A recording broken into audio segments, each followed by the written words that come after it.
ਸਤਿ ਸ਼੍ਰੀ ਅਕਾਲ। India plus USA ਦੇਖ ਰਹੇ ਸਭ ਦਰਸ਼ਕਾਂ ਦਾ ਮੈਂ ਮਨਪ੍ਰੀਤ ਕੌਰ ਸਵਾਗਤ ਕਰਦੀ ਹਾਂ। ਭਾਰਤੀ ਵਿਦਿਆਰਥੀਆਂ ਦੀ ਕੀਤੀ ਜਾ ਰਹੀ ਹੈ ਕੁੱਟਮਾਰ, ਮਾਰੇ ਜਾ ਰਹੇ ਨੇ ਡੰਡੇ। ਯੂਕਰੇਨ 'ਚ ਫਸੀ ਵਿਦਿਆਰਥਣ ਨੇ ਸ਼ੇਅਰ ਕੀਤੀ ਵੀਡੀਓ। ਯੂਕਰੇਨ 'ਚ ਲੋਕਾਂ ਦੀ ਸੁਰੱਖਿਆ ਲਈ ਗੂਗਲ ਨੇ ਲਿਆ ਵੱਡਾ ਫੈਸਲਾ। ਗੂਗਲ ਮੈਪਸ ਤੇ ਲਾਈਵ ਟ੍ਰੈਫਿਕ ਟੂਲ ਕੀਤਾ ਬੰਦ। ਯੂਕਰੇਨ ਸਰਕਾਰ ਦਾ ਵੱਡਾ ਫੈਸਲਾ। ਰੂਸ ਨੂੰ ਜੰਗ 'ਚ ਜਵਾਬ ਦੇਣ ਲਈ ਤਜਰਬੇ ਦੇ ਕੈਦੀਆਂ ਦੀ ਹੋਵੇਗੀ ਰਿਹਾਈ। ਯੂਕਰੇਨ 'ਚ ਫਸੇ ਭਾਰਤੀ ਵਿਦਿਆਰਥੀਆਂ ਦੀਆਂ ਵੀਡੀਓਜ਼ ਲਗਾਤਾਰ ਸੋਸ਼ਲ ਮੀਡੀਆ ਤੇ ਹੋ ਰਹੀਆਂ ਨੇ ਵਾਇਰਲ।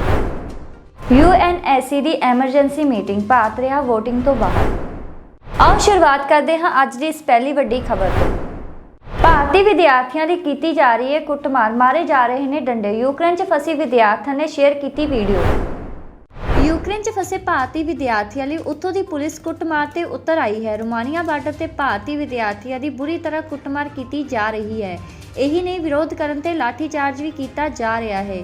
ਯੂਕਰੇਨ 'ਚ ਫਸੀ ਇੱਕ ਵਿਦਿਆਰਥਣ ਨੇ ਇਸ ਦਾ ਇੱਕ ਵੀਡੀਓ ਸ਼ੇਅਰ ਕੀਤਾ ਹੈ, ਜਿਸ 'ਚ ਪੁਲਿਸ ਦਾ ਲਾਠੀਚਾਰਜ ਸਾਫ਼-ਸਾਫ਼ ਦੇਖਣ ਨੂੰ ਮਿਲ ਰਿਹਾ ਹੈ। ਹਰਿਦੁਆਰ ਦੇ ਕਈ ਵਿਦਿਆਰਥੀ ਯੂਕਰੇਨ 'ਚ ਫਸੇ ਹੋਏ ਹਨ ਤੇ ਉੱਥੋਂ ਨਿਕਲਣ ਦੀ ਜੱਦੋ-ਜਹਿਦ ਕਰ ਰਹੇ ਹਨ, ਪਰ ਅਜੇ ਤੱਕ ਨਿਕਲਣ 'ਚ ਕਾਮਯਾਬ ਨਹੀਂ ਹੋ ਸਕੇ। ਐਤਵਾਰ ਨੂੰ ਵੈਨੀਪ੍ਰੋ 'ਚ ਫਸੀ ਇੱਕ ਵਿਦਿਆਰਥਣ ਨੇ ਵੀਡੀਓ ਸ਼ੇਅਰ ਕੀਤਾ ਹੈ, ਜਿਸ 'ਚ ਉੱਥੋਂ ਦੀ ਪੁਲਿਸ ਵੱਲੋਂ ਭਾਰਤੀ ਵਿਦਿਆਰਥੀਆਂ ਨਾਲ ਬੁਰਾ ਵਿਹਾਰ ਕਰਦਿਆਂ ਦਿਖਾਇਆ ਗਿਆ ਹੈ। ਇਹੀ ਨਹੀਂ, ਪੁਲਿਸ ਵਿਦਿਆਰਥੀਆਂ ਤੇ ਲਾਠੀਚਾਰਜ ਵੀ ਕਰ ਰਹੀ ਹੈ, ਪਰ ਵਿਦਿਆर्थी ਇਸ ਨੂੰ चुपचाप सहने ਲਈ ਮਜਬੂਰ ਹਨ। मेरा नाम गरिमा मिश्रा है। मैं यूपी लखनऊ से हूँ। हम कीव में स्टक हो चुके हैं, पूरी चारों तरफ से घिर चुके हैं। ठीक है, यहाँ पे हमें कोई हेल्प नहीं दे रहा है और मुझे नहीं लगता कि यहाँ पे किसी को कोई हेल्प, जो भी हमें हेल्प होनी है वो मिलने वाली नहीं है। हमने कुछ वीडियोस देखी हैं, जब अभी थोड़ी देर पहले हम एमबीसी को कॉल्स कर रहे हैं, एमबीसी हमारी कॉल्स नहीं उठा रही है। सेकंड थिंग, हम लोगों को बात करने की कोशिश कर रहे हैं, हमारा कुछ नहीं हो पा रहा। हम सिर्फ यहाँ पे फंस चुके हैं। जहाँ पे हम रह रहे हैं वहाँ पे बहुत सारे लोग आते हैं जो कल रात को हंगामा करते हैं, वो गेट तोड़ते हैं, देन उसके बाद अंदर आने की कोशिश करते हैं। क्या होता है हमें कुछ भी नहीं पता, यहाँ पे किसी को कुछ भी नहीं पता जो हमारे साथ सिचुएशन। लेकिन जब अभी कुछ टाइम के बाद हमने सोचा कि हम यहाँ से निकलते हैं और हम यहाँ से किसी तरह निकलते हैं बाई ट्रेन, क्योंकि हम बाई ट्रेन निकले या फिर हम बसेस निकले, कार से निकले। कार से अभी जस्ट मेरे एक दोस्त ने बताया है मुझे कि जो बच्चे यहाँ से निकले हैं कीव से बाई कैब और बाई बस, उनको रशियन आर्मी ने पहले स्टक किया, उन पे फायरिंग करी और उनकी लड़कियों को लेके, उन इंडियंस लड़कियों को लेके गए, पता नहीं कहाँ लेके गए, ये किसी को कुछ नहीं पता, सिर्फ लड़कियों को, और लड़कों का कुछ पता नहीं है। सेकंड थिंग, ये रोमानिया बॉर्डर में अभी हमें वीडियोस मिल रही है, उन वीडियोस में दिखाया जा रहा है कि रोमानियंस आर्मी वहां पे उन्हें मार रही है और उनके साथ बहुत ज्यादा बदतमीजी कर रही है। तो प्लीज, अब कहाँ गए? हम तो मूवीज में देखते थे ना, योगी जी, मोदी जी, जो भी हैं, प्लीज, हम वीडियोस देखते थे ना, हमें बचाया जाता था। ऐसे हमारे अंदर ये रहता था कि हमें बचा लिया जाएगा, बट अभी हमें नहीं लगता कि हमें कुछ बचाया जाएगा। शायद पता नहीं हमारे साथ क्या हो। प्लीज गवर्नमेंट, आप जो भी हो, जहाँ भी हो, प्लीज हमें आगे बचाओ, या फिर आप प्लीज यहाँ पे बाय एयर कुछ भी भेजो, इंडियन आर्मी को यहाँ पे प्लीज भेजो, तभी शायद हमारे साथ कुछ ऐसा हो सकता है कि हम बच सकते हैं। बाकी हमें नहीं लगता कि हम यहाँ पे बचेंगे या फिर हम यहाँ से कहीं जाना हमारे लिए सेफ है, और हम जहाँ पे हैं ये भी हमारे लिए सेफ नहीं है। तो प्लीज, जय हिंद, जय भारत, प्लीज आप हमारी हेल्प करो। प्लीज, जो भी सुन रहा है, जो भी देख रहा है, इस वीडियो को शेयर करो और हर जगह पे। ਯੂਕਰੇਨ 'ਚ ਲੋਕਾਂ ਦੀ ਸੁਰੱਖਿਆ ਲਈ ਗੂਗਲ ਨੇ ਲਿਆ ਵੱਡਾ ਫੈਸਲਾ। ਗੂਗਲ ਮੈਪਸ ਤੇ ਲਾਈਵ ਟ੍ਰੈਫਿਕ ਟੂਲ ਕੀਤਾ ਬੰਦ। ਯੂਕਰੇਨ ਅਤੇ ਰੂਸ ਵਿਚਾਲੇ ਚੱਲ ਰਹੀ ਜੰਗ ਵਿੱਚ ਤਕਨੀਕੀ ਕੰਪਨੀਆਂ ਵੀ ਸ਼ਾਮਿਲ ਹੋ ਗਈਆਂ ਹਨ। ਤਕਨੀਕੀ ਖੇਤਰ ਦੀ ਦਿੱਗਜ ਕੰਪਨੀ ਅਲਫਾਬੈਟ INC ਦੇ ਗੂਗਲ ਤੇ ਐਤਵਾਰ ਨੂੰ ਵੱਡਾ ਫੈਸਲਾ ਲਿਆ ਹੈ।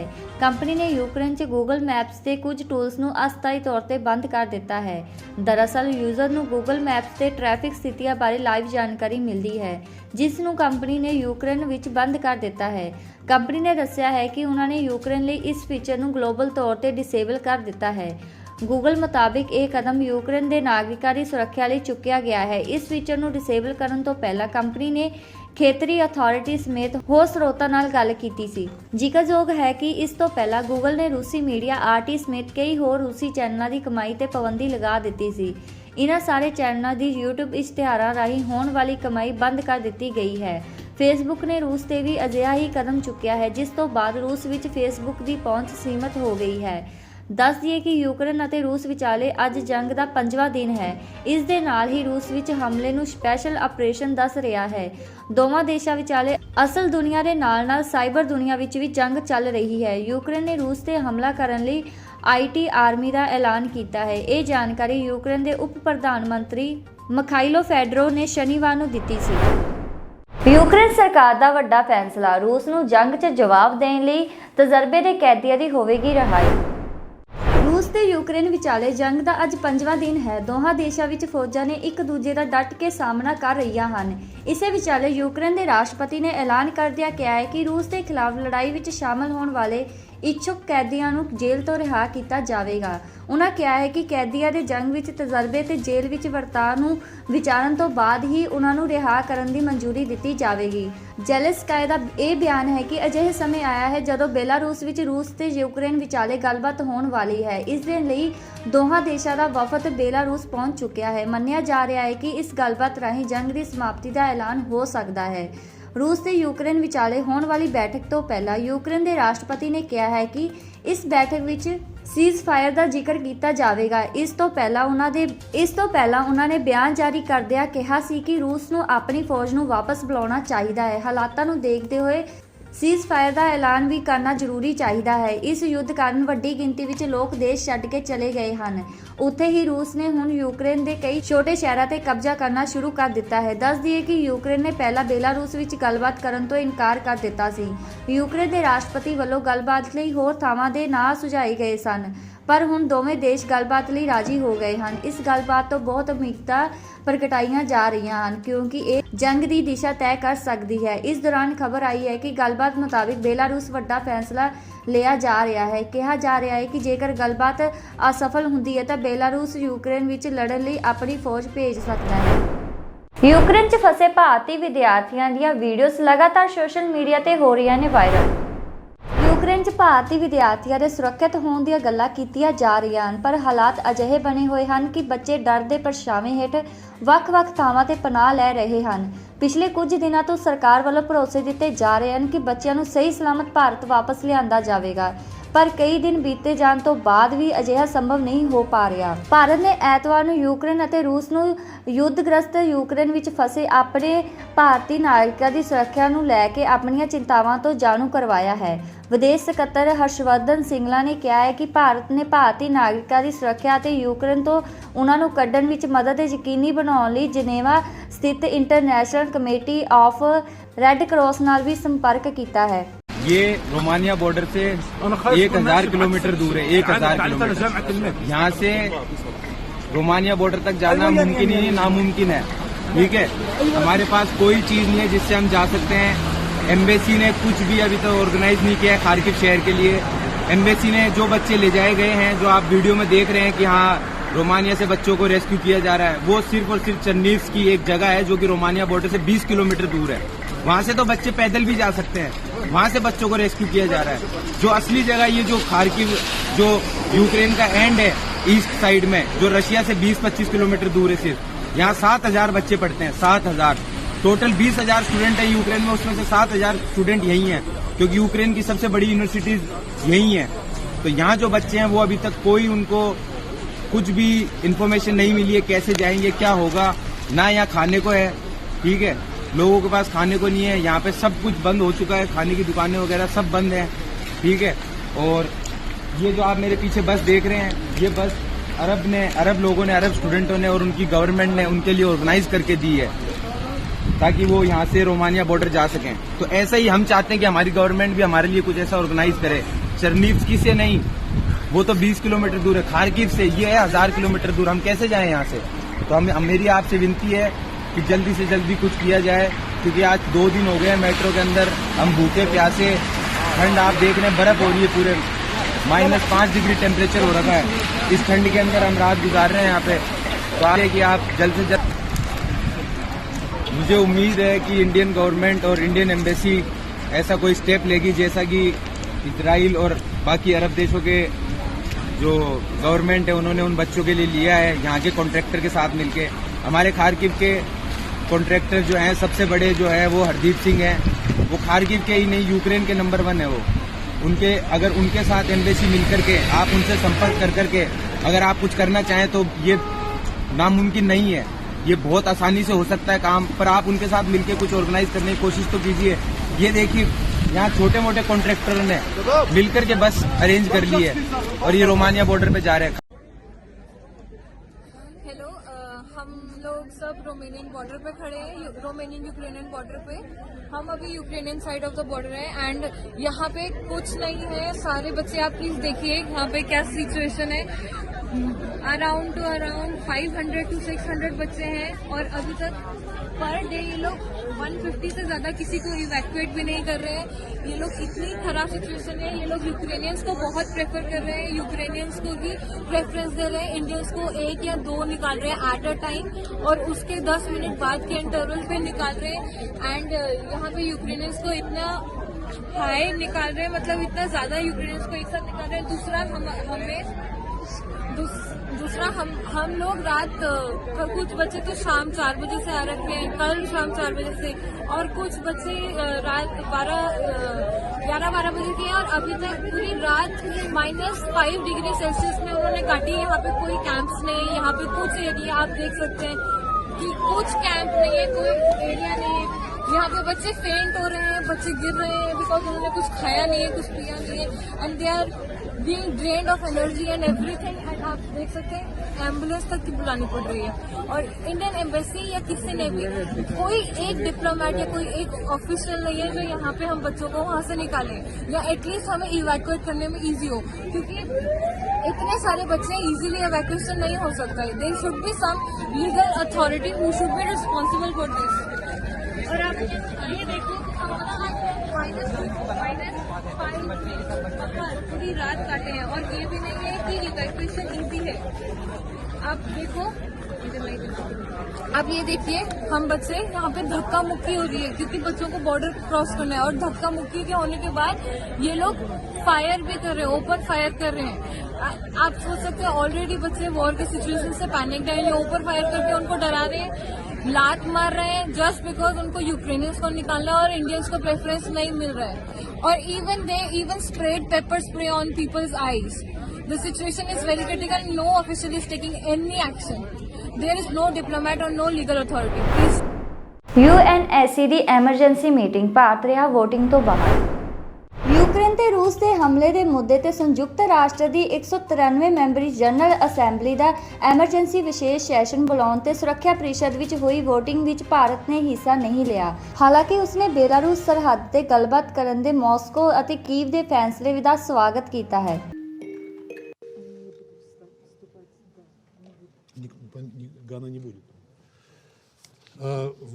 The 8,980th meeting of the Security Council is called to order.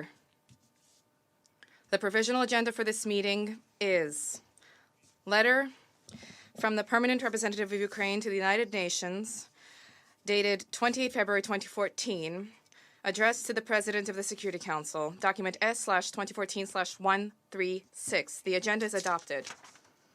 In accordance with Rule 37 of the Council's Provisional Rules of Procedure, I invite the representative of Ukraine to participate in this meeting. It is so decided.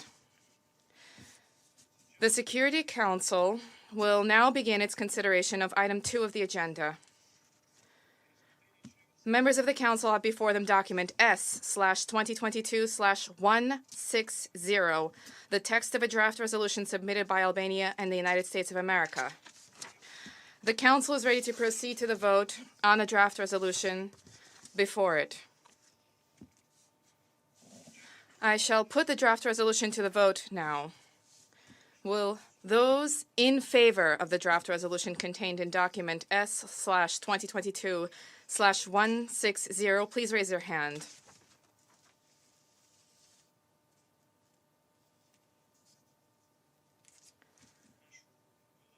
I request that those who are voting, I request that those who are against the resolution raise their hand. Abstentions, kindly raise your hands.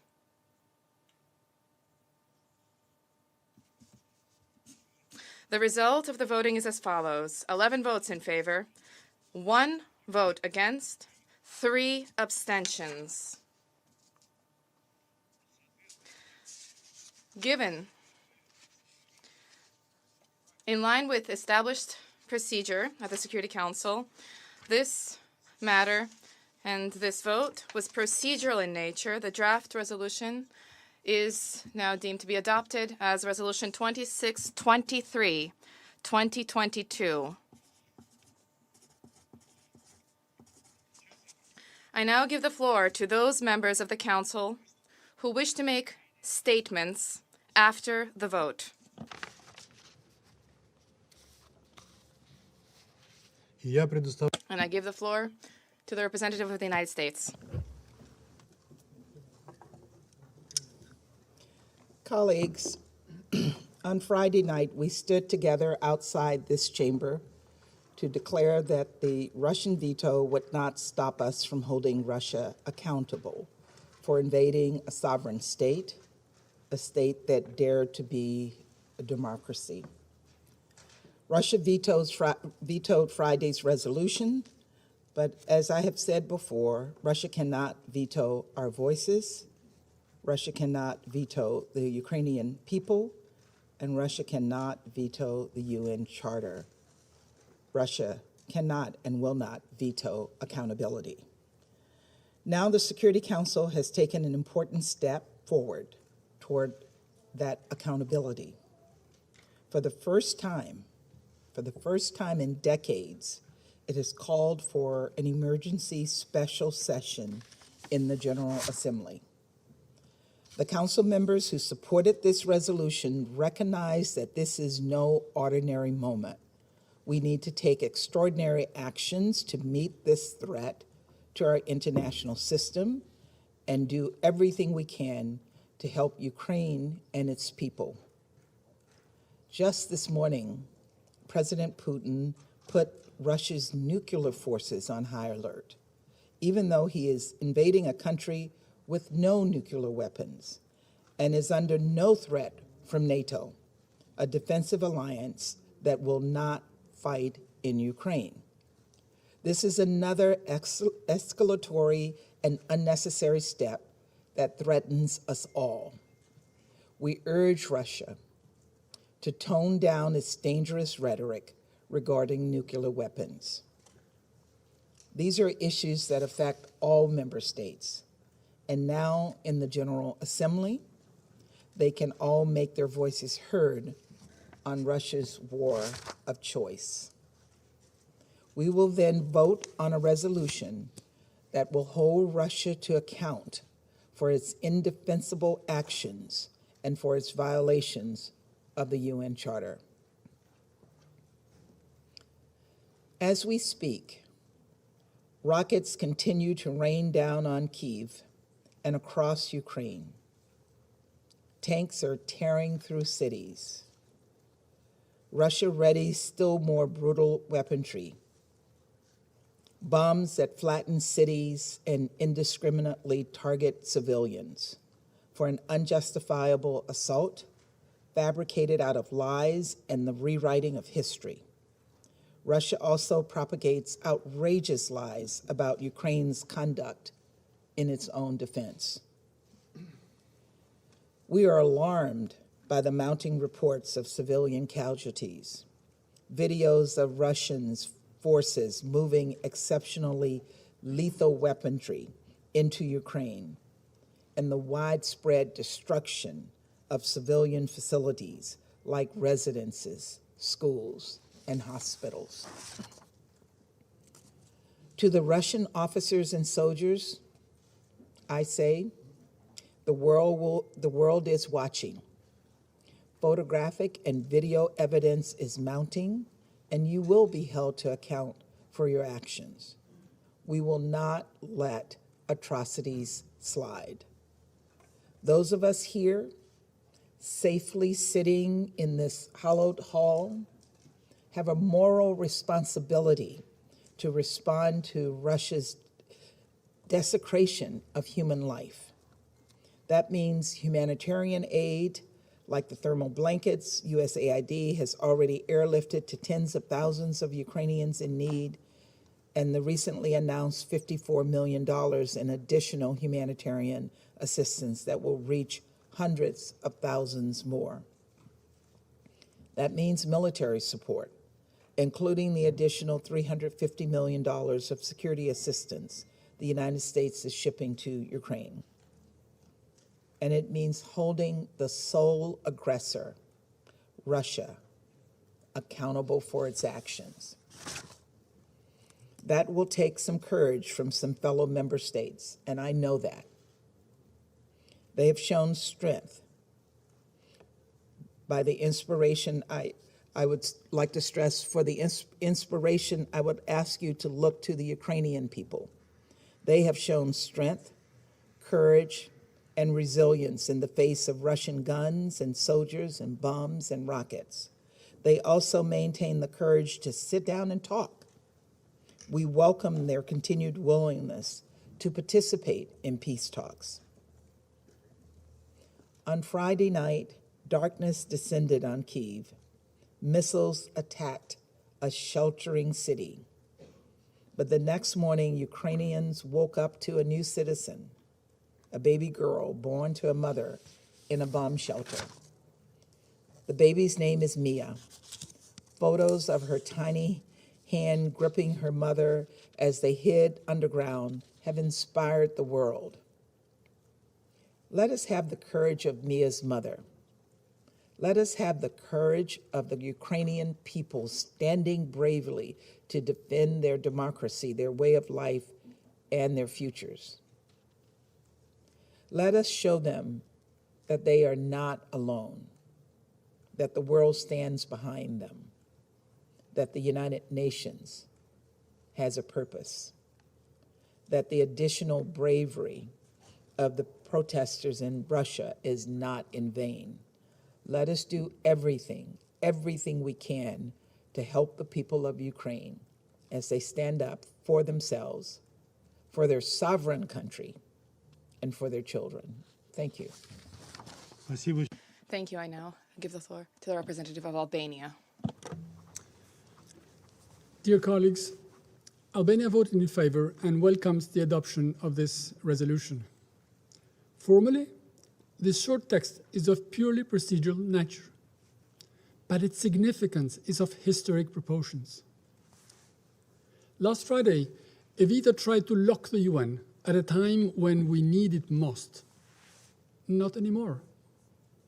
Those 5 lines of the text we just adopted open the big doors of the place where the world meets, the UN General Assembly, to speak out and condemn an unprovoked and unjustified pure act of aggression.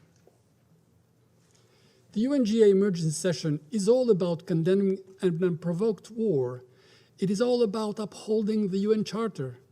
It is about sending a clear and iron-strong message of what is acceptable and what is not, including to the Russian citizens who need to listen to the world and hear it. Russia must be stopped in its attempt to break the international rules-based order to replace it with its will. All member states, especially the small ones like mine, which constitute the majority of the UN, must remember that international law, rules, and the UN Charter are their best friend, their best army, their best defense, their best insurance. Russia's actions undermine them. It is time to learn from the past mistakes, not repeat and perpetuate them. Russia can, at any moment, come back to reason, stop the war, recall its invading troops, go back to talks, but real talks for peace, not for surrender and capitulation. But this needs lucidity, courage, and wisdom, not threats for apocalypse. As we said last Friday, this is no time to stay idle or look away. It's time to stand up. Ukraine and Ukrainians are resisting.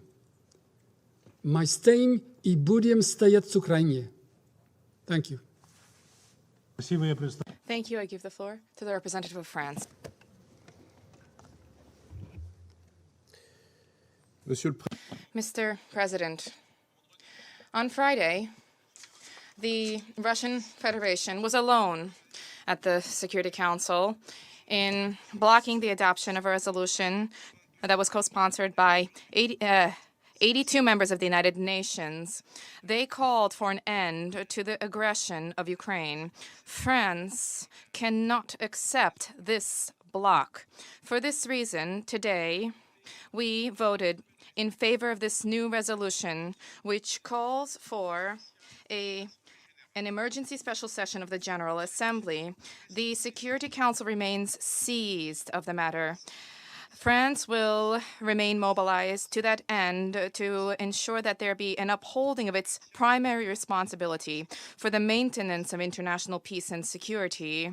In this context, the President of the French Republic, Emmanuel Macron, called for the Security Council to meet tomorrow to address the humanitarian situation in Ukraine. France will, alongside Mexico, submit a draft resolution in order to guarantee unfettered humanitarian access to meet the urgent needs of the people in Ukraine. Mr. President, in the light of those who are attempting to impose the law of the strongest, the international community has a duty to demonstrate its unity, its solidarity, and the primacy of rule of law. France stands steadfastly alongside Ukraine and its people. Thank you. I thank the representative of France, and I now give the floor to the representative of Ireland. Mr. President, Ireland once again strongly condemns the Russian Federation's further invasion of Ukraine, a sovereign and independent country. Since we last met on Friday, the Russian Federation has intensified its unjustified and unprovoked attack against Ukraine. Russia's aggression is causing mounting hardship and suffering for the people of Ukraine, who have shown remarkable resilience and resolve. Ireland stands in full solidarity with them today. Mr. President, this Council has a responsibility to act in the face of conflict and to respond to this grave threat to international peace and security. We have failed to exercise that responsibility. We were rendered powerless to do so in spite of the clear will of 11 members of this Council by the Russian Federation's use of the veto in a flagrant attempt to excuse its own military aggression against Ukraine, a fellow member of our United Nations. The use of this anachronistic veto in these terrible and tragic circumstances is reprehensible and undermines the legitimacy of this Council in the eyes of the watching world. However, the veto will not prevent the international community from responding to Russia's blatant breaches of international law, nor will it deter us from holding Russia accountable for its actions. Ireland voted in favour of this draft resolution to decide to call an emergency special session of the General Assembly. Ireland calls on our fellow members of the General Assembly to step up where the Council has failed, to uphold the principles of the UN Charter, to condemn aggression, and to support a return to the path of diplomacy and peace. This is the very least that the people of Ukraine deserve from us in their hour of need. We cannot let them down. Thank you. Thank you, and I now give the floor to the representative of Mexico. Muchas gracias. Thank you very much, President. Last Friday, the 25th of February, as a result of an exercise of the veto, the Security Council was unable to fulfill its primary responsibility of maintaining international peace and security, since it proved unable to adopt a draft resolution in relation to the situation in Ukraine, despite 11 votes in favour. Before the paralysis of the Security Council, we are today invoking Resolution 377, Uniting for Peace, to convene urgently an extraordinary session of the General Assembly. Since 1945, Mexico has maintained an unwavering stance against the exercise of the veto by permanent members of the Security Council. As we have maintained on numerous occasions and today reiterate, this faculty should not be a privilege. In all cases, it constitutes an enormous and very delicate responsibility. As a consequence, Mexico unreservedly supports the convening of the 11th Emergency Special Session of the General Assembly. And, as stated by the permanent representative of France, we will be convening a session to analyse the humanitarian situation prevailing on the ground and facilitating the expeditious arrival of assistance to those who most need it. Thank you very much, President. I now give the floor, thank you, to the representative of China. 谢谢主席。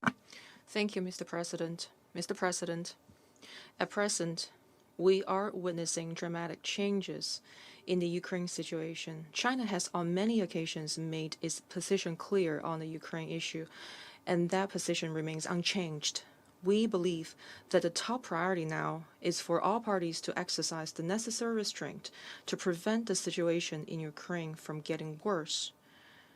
China supports and encourages all diplomatic efforts conducive to a peaceful settlement of the Ukraine crisis, and welcomes the earliest possible direct dialogue and negotiations between Russia and Ukraine.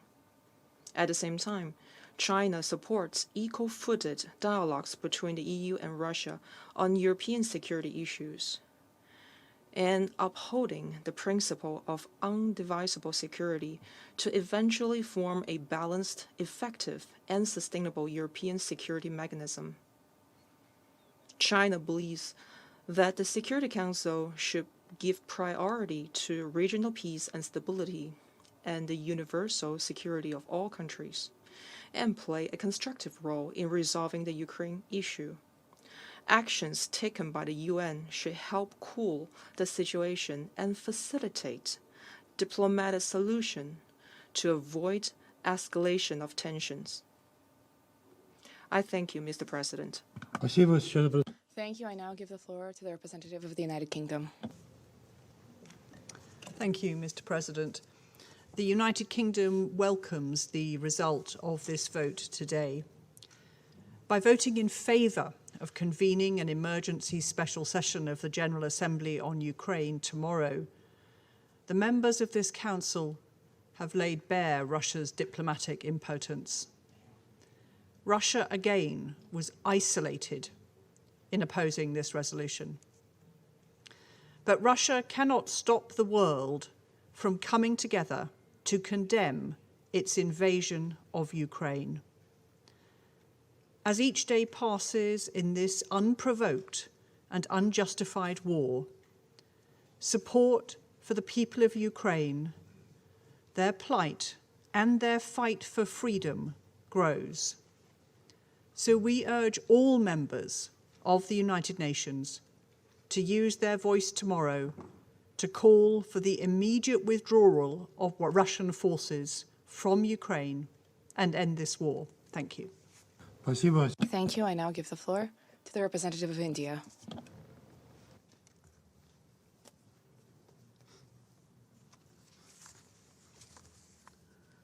Mr. President, it is regrettable that the situation in Ukraine has worsened further since the Council last convened on this matter. We reiterate our call for immediate cessation of violence and an end to all hostilities. There is no other choice but to return back to the path of diplomacy and dialogue. Our Prime Minister has advocated this strongly in his recent conversations with the leadership of the Russian Federation and Ukraine. In this regard, we welcome today's announcement by both sides to hold talks at the Belarus border. The global order is anchored on international law, UN Charter, and respect for territorial integrity and sovereignty of all states. We are all agreed on these principles. We continue to be deeply concerned about the safety and security of Indian nationals, including a large number of Indian students who are still stranded in Ukraine. Our evacuation efforts have been adversely impacted by the complex and uncertain situation at the border crossings. It is important to maintain an uninterrupted and predictable movement of people. It is an urgent humanitarian necessity that must be immediately addressed. Taking into consideration the totality of circumstances, we decided to abstain. Thank you. Thank you. I now give the floor to the representative of Norway.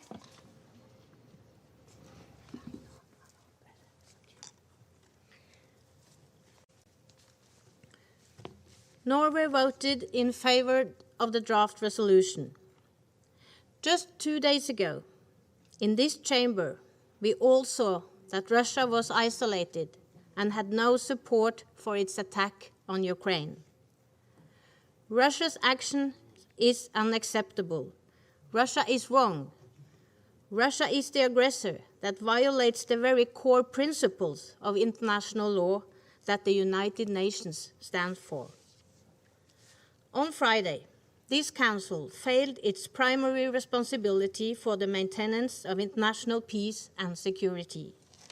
The Council's response to the breach of the peace and the act of aggression failed because of the veto by the aggressor itself. Preventing such acts is a direct responsibility of this Council. Therefore, it was necessary to reconvene today to decide to call an emergency special session of the General Assembly on this issue. Now we will take this matter to the General Assembly with the purpose of making appropriate recommendation to members for collective measures. Russia will be held accountable. The civilian population, including children, is suffering the consequences of this horrifying conflict: killings, displacement, and disappearances, fighting in and around urban areas, and the use of heavy explosive weapons, destruction of civilian infrastructure. We remain deeply concerned about the protected harm to the civilian population. Norway is on the side of the Ukrainian people and its government. We are providing further assistance to Ukraine. The Norwegian government has today decided to provide $226 million in humanitarian assistance to Ukraine. Let me conclude by reiterating that Norway insists that the Russian Federation immediately, completely, and unconditionally stops all fighting and withdraws all its forces from the territory of Ukraine. Thank you. Thank you. I now give the floor to the representative of Brazil.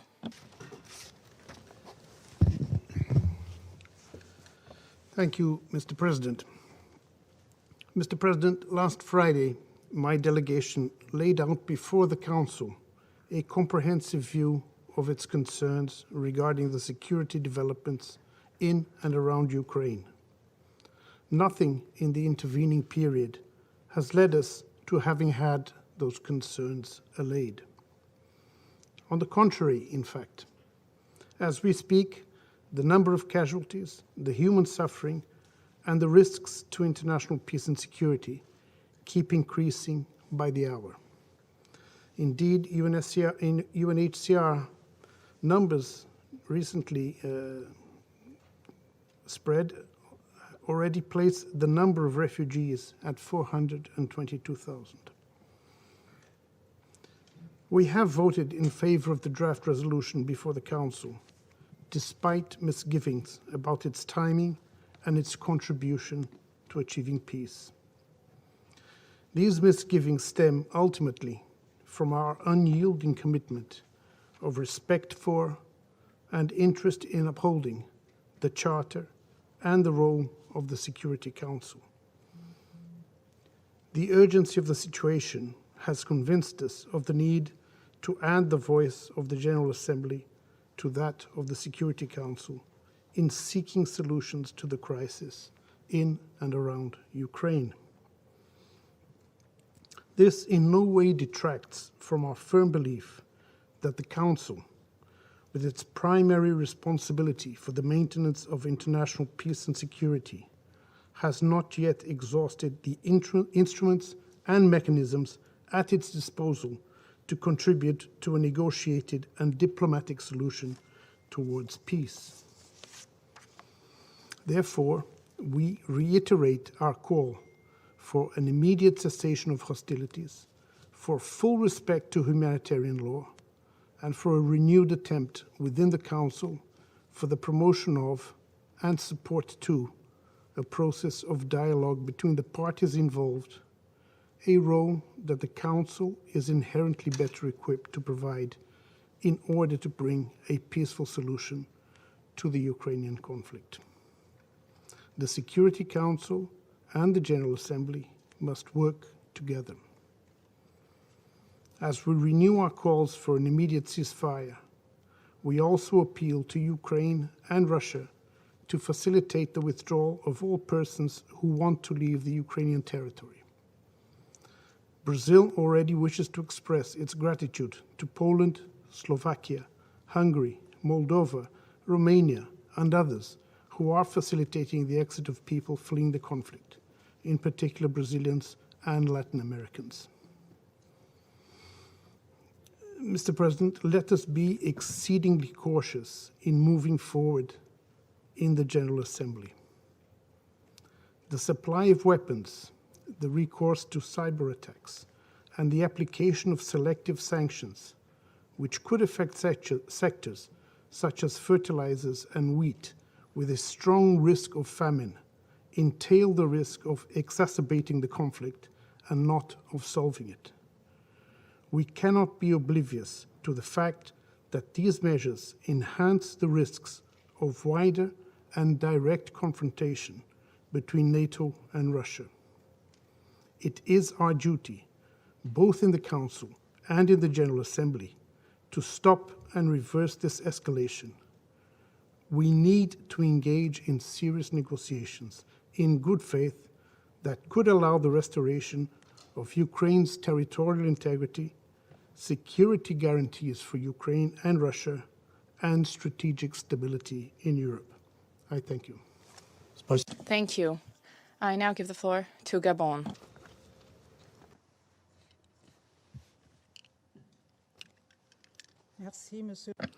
Thank you, President.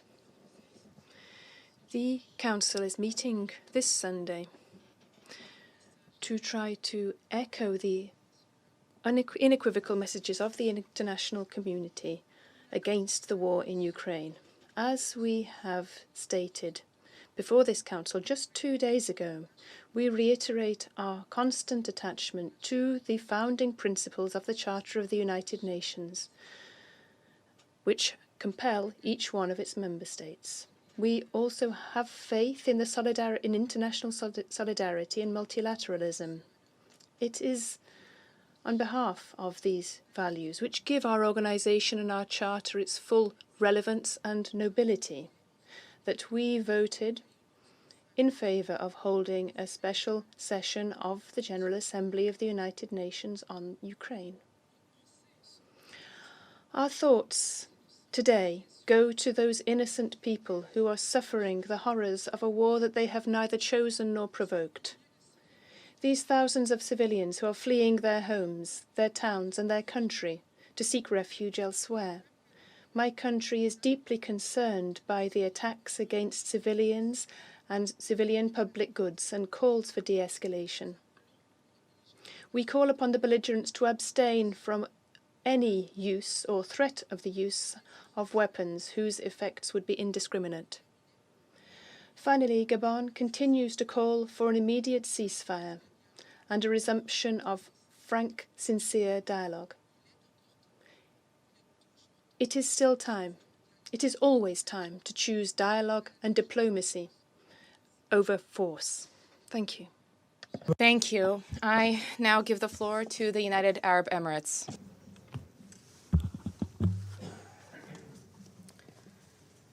Mr. President, The UAE regrets that the situation in Ukraine has worsened since our last meeting and reiterates its call for a cessation of hostilities. We remain steadfast in our belief that dialogue and diplomacy should be the only path to resolving differences. We therefore welcome today's news that talks may commence tomorrow morning on the Ukraine-Belarus border. This is urgent and much needed. We will work tirelessly to support efforts towards a peaceful resolution. As we conveyed on Friday, the developments in Ukraine undermine regional and international peace and security. The UAE reiterates that the protection of civilians in Ukraine is of the utmost importance, particularly as the security situation escalates. Civilians trying to reach safety must be able to leave unhindered. It is of paramount importance that necessary humanitarian aid is delivered to those in need. Space for humanitarian assistance must be preserved so humanitarian actors can maintain access to civilians. We emphasize the importance of upholding international humanitarian law and mitigating the impact of this conflict on the most vulnerable. We reiterate once again the absolute need to uphold the principles of the UN Charter, in particular respect for the sovereignty, independence, and territorial integrity of all member states. I thank you. Thank you. I now give the floor to the representative of Ghana.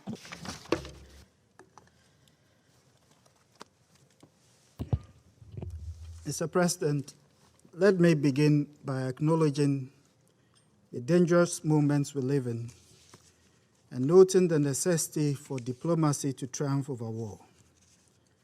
I therefore urge that even in this difficult moment, and as diplomatic representatives of our states, we maintain the commitment of our states to dialogue and the objectives of peace. Last Friday, because of the exercise of the veto, this Council was unable to assume its primary responsibility to act on a threat to international peace and security following the Russian Federation's aggression against Ukraine. It is time for the General Assembly to assume its residual responsibility and to pronounce itself on the matter. And it is for this reason that Ghana voted for this resolution just adopted. As we consider the resolution we have just adopted, it is important that we do so with sobriety, not only for this generation, but also for those whose blood and toil speak to us from the restless graves of the two world wars. As a condition for becoming a member of the United Nations, we have all declared to accept the obligations contained in the Charter in averment of our peace-loving nature.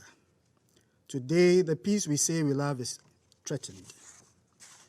Ghana therefore calls on all member states to participate in the emergency special session of the General Assembly in a constructive manner, to unite around the call for peace in stopping this unjustified war that has already caused the needless loss of many lives.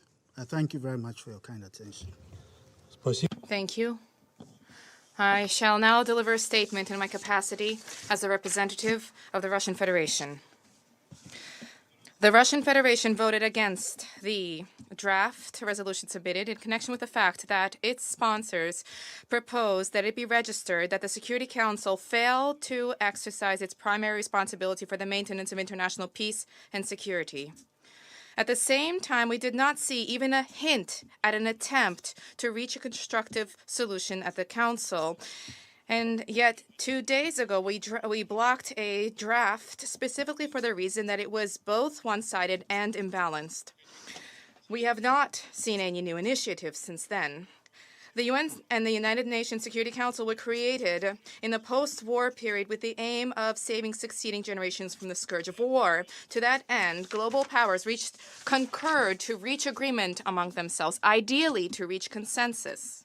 And in any event, certainly not to attempt to push through decisions on one another, nor to attempt to disregard the interests of any member of the P5. This is precisely why the Council has the vested right for permanent members to block a decision. This is not a privilege. This is a mechanism for ensuring the balance of interests, which is of such paramount importance for the entire world, and through this balance of interests for the achievement of global stability. Any attempt to circumvent the position of the Russian Federation, any attempt to disregard it undermines the very bedrock of the UN Charter. There is a need not to push through such schemes, but rather to endeavor to find common ground, regardless of our Western partners' attempts to avoid this, including when they disregarded our legitimate concerns in connection with NATO's policy and the Western countries' violation of the core principles of the OSCE on the indivisibility of security. Now there's a need to focus on resolving the situation which precipitated the crisis with which we are grappling. This crisis broke out not as a result of the launch of the Russian special military operation in Ukraine, but much earlier, when for 8 years you turned a blind eye to the crimes perpetrated by the Ukrainian nationalists in Donbass. And again, today, you did not mention at all the suffering of the residents of Donbass.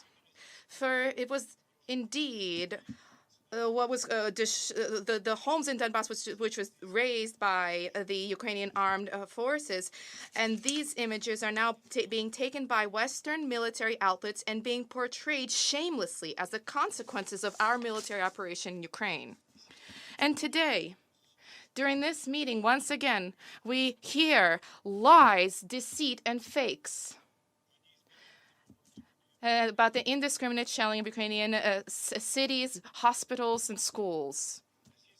The Russian army does not threaten civilians in Ukraine. It is not shelling civilian infrastructure. A threat to civilians is now posed by Ukrainian nationalists who have effectively seized as hostages the residents of Ukraine, and they are using them now as human shields. There is a multitude of evidence from Ukrainians that the nationalists, despite their protests, are taking heavy equipment, multiple rocket launchers, and deploying them in residential areas. This is an egregious violation of international humanitarian law, which needs to be duly condemned. Essentially, this is the same tactic that is being used by ISIL terrorists. All responsibility for the possible repercussions lies at the feet of the Maidan regime. The residents of Ukraine are also threatened by the ongoing radicals giving power to all of those who wish, including prisoners from escapees from jail. They are taking weapons which are now being used by marauders and thieves and criminals. Social networks have sufficient evidence of this from the residents of Kyiv and other cities. This demonstrates the reckless approach of the Ukrainian authorities vis-à-vis their own citizens. Now, against the Russian Federation and social networks, there has been an information war has been unleashed. Insofar as evidence of destruction of civilian infrastructure by Russian military does not exist, Ukrainian strikes and accidental strikes and videos from Donbass are being portrayed as such, and these are actually being carried out by the Ukrainian nationalists. Furthermore, social networks has a host of educational manuals about how to create fakes to depict our military operations and fabrications, and these social networks have 1.2 million such fakes circulating. We urge our colleagues not to aid and abet the proliferation of such disinformation, although I fear that once again this call will fall on deaf ears. I now resume my duties as the President of the Security Council, and I give the floor to the representative of Ukraine.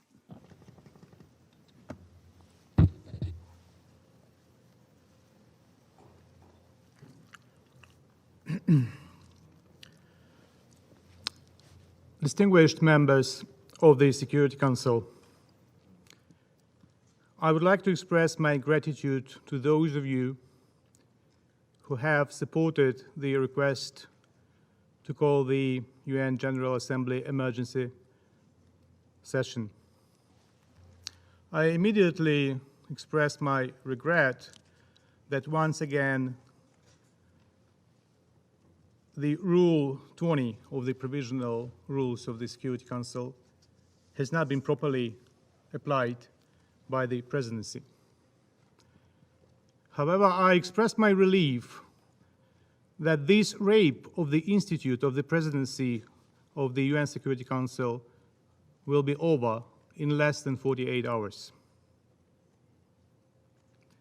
For those who appears to see no reason in supporting the request to have the emergency session, despite my yesterday's letter sent to all of you, but the representative of the aggressor, I would like just to tell you the following.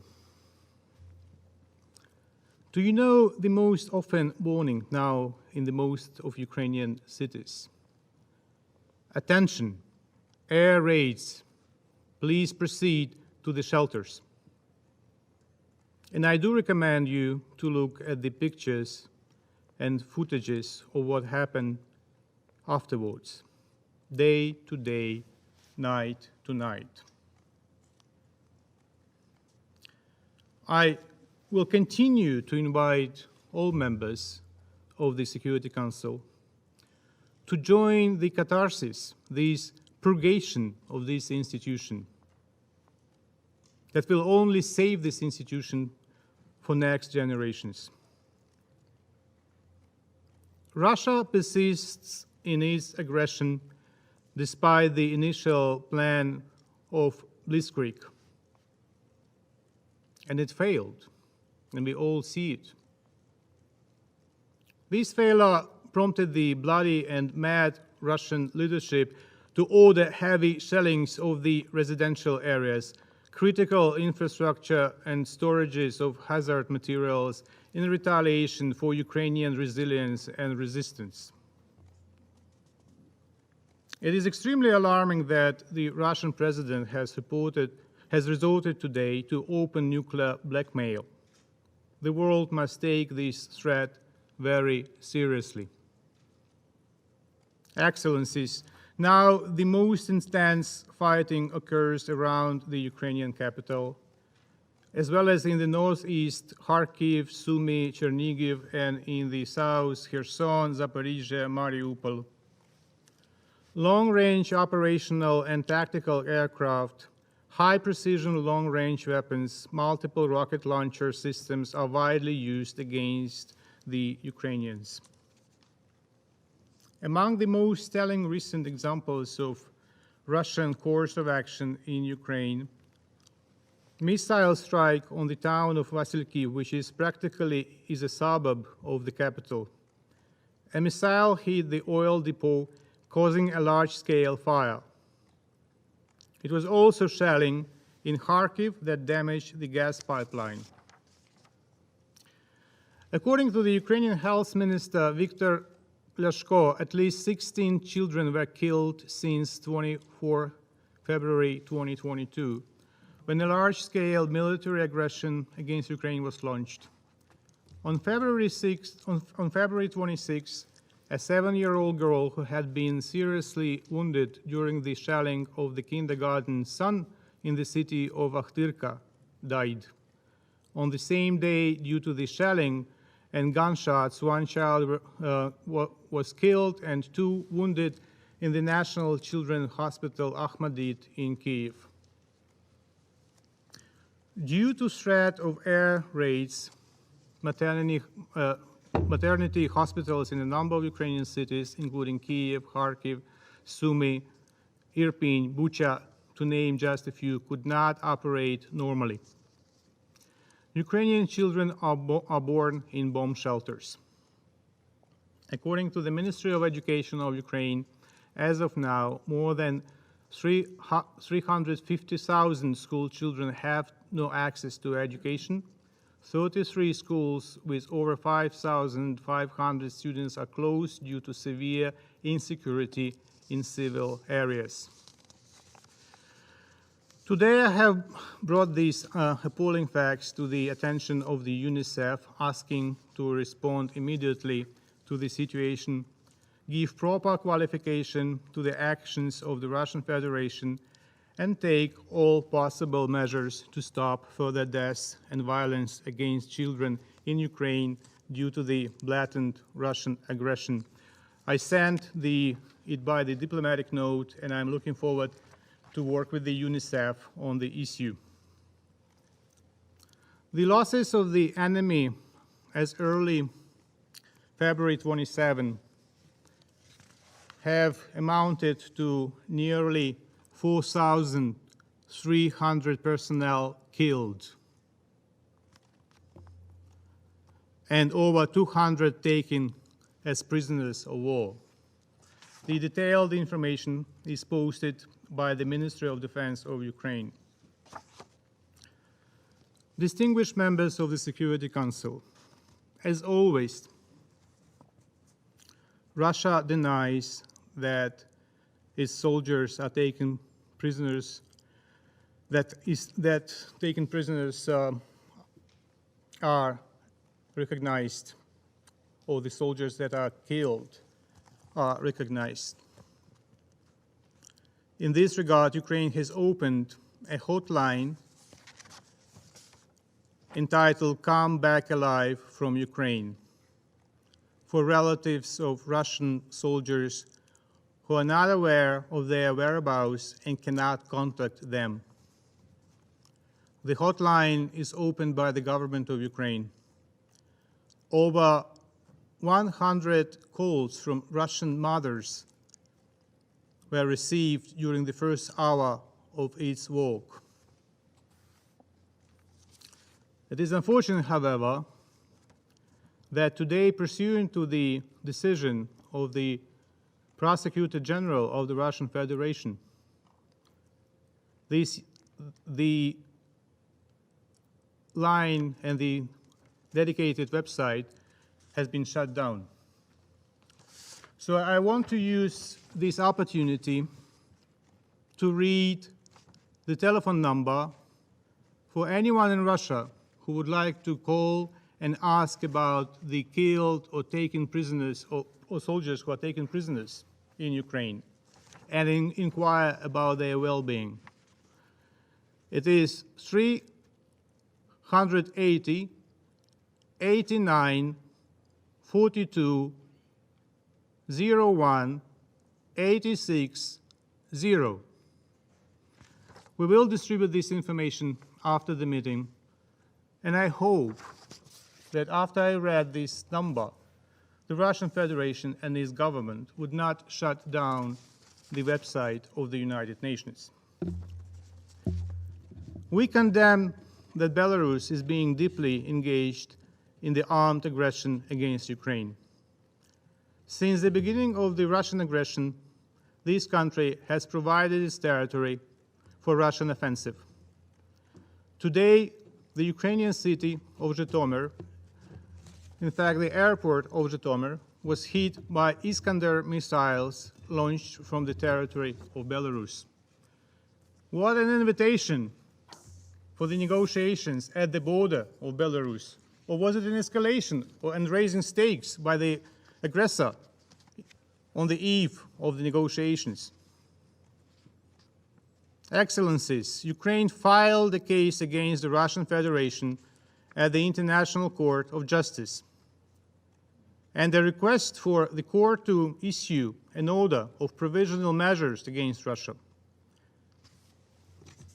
We will distribute this information, and very soon, if it's not already there, it will be available on the site of the court.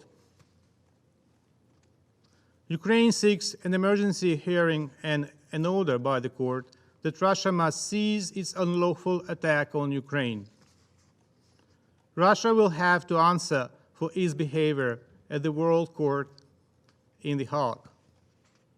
The court has jurisdiction to hear Ukraine's case, and to order emergency measures on the basis of the Convention on the Prevention and Punishment of the Crime of Genocide, so-called Genocide Convention. The Genocide Convention is one of the most important international treaties drafted in response to the horrors of the World War II and the Holocaust. Russia, however, has twisted the concept of genocide and perverted the solemn treaty obligation to prevent and punish genocide. It has made an absurd and unfounded claim of alleged genocide as a justification and pretext for its own aggression against Ukraine and violation of the sovereignty and human rights of the Ukrainian people. Ukraine's case before the ICJ will establish that Russia's aggression against Ukraine is based on a lie and a gross violation of international law and must be stopped. As the Ukrainian people continue to bravely stand against Russian aggression, Russia's lies will be exposed, and Russia's contempt for international law will be confirmed.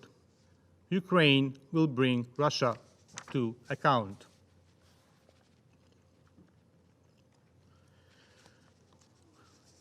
I will switch to Russian.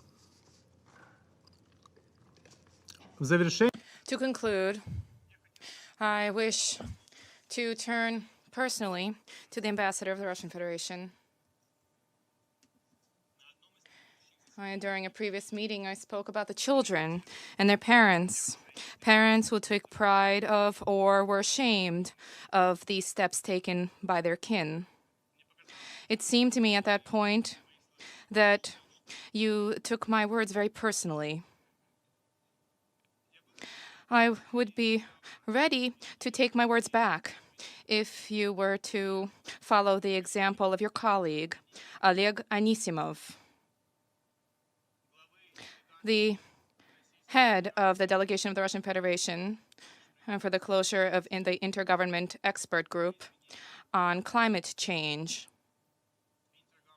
the Intergovernmental Panel on Climate Change. Today, in response to the emotionally charged statement of the Ukrainian delegation, and it is difficult now for us to speak without emotion, he said, and I quote,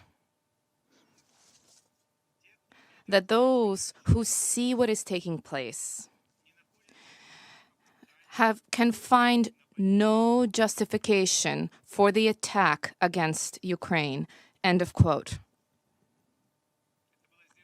This was delivered during the closed part of the event, but it was confirmed by a number of participants and subsequently by Mr. Anisimov himself. There's always place in life for choices. There are always options. For example, one can remain a human being, a person, or they can continue to defend evil. And this is a choice which lies with every individual, always. I thank you. The list of speakers is closed. The meeting stands adjourned.